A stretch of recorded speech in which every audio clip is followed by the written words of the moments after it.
ایک دفعہ تمام صحابہ آپ صلی اللہ علیہ وسلم کی محفل میں بیٹھے تھے اور آپ صلی اللہ علیہ وسلم نے ان سے پوچھا، وہ اللہ کی کون سی مخلوق ہے جس کا ایمان سب سے خوبصورت ہے، سب سے زیادہ دل فریب ہے، جس کا ایمان سب سے معصوم ہے؟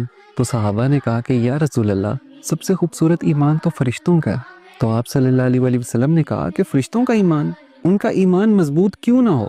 وہ روز اللہ تعالیٰ کے احکامات سنتے ہیں، اللہ تعالیٰ کی بنائی ہوئی جنت کو دیکھتے ہیں، دوزخ کو دیکھتے ہیں، ان کا ایمان کیوں نہ مضبوط ہو؟ تو صحابہ نے کہا کہ آپ صلی اللہ علیہ وسلم، پھر تو آپ کا اور تمام نبیوں کا ایمان خوبصورت ہوگا، معصوم ہوگا۔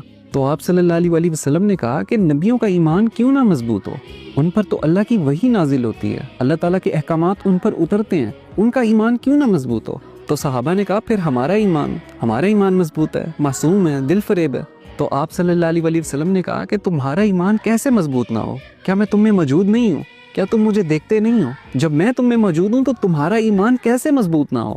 پھر آپ صلی اللہ علیہ وسلم نے بتایا کہ سب سے مضبوط اور سب سے دل فریب ایمان ان لوگوں کا ہے جنہوں نے مجھے نہیں دیکھا، جنہوں نے اللہ کے احکامات کو مجھ پہ اترتے ہوئے نہیں دیکھا، لیکن پھر بھی جب ان کے سامنے کوئی اللہ کی آیتیں پڑھتا ہے تو ان کے دل ڈر جاتے ہیں، اللہ کے خوف سے وہ ڈر جاتے ہیں۔ اور آپ صلی اللہ علیہ وسلم نے ساتھ ہی فرمایا کہ اگر تم صحابہ 10 میں سے 9 چیزوں کو مضبوطی سے تھام کے رکھو اور کسی ایک چیز کو چھوڑ دو تو تمہارے لیے آخرت کا حساب بہت مشکل ہو جائے گا، بہت سخت ہو جائے گا۔ لیکن اگر میری آنے والی امت 10 میں سے 9 چیزوں کو چھوڑ دے اور کسی ایک چیز کو مضبوطی سے تھام کے رکھے تو اس کے لیے حساب کتاب آسان ہو جائے گا، اس کی آخرت آسان ہو جائے گی۔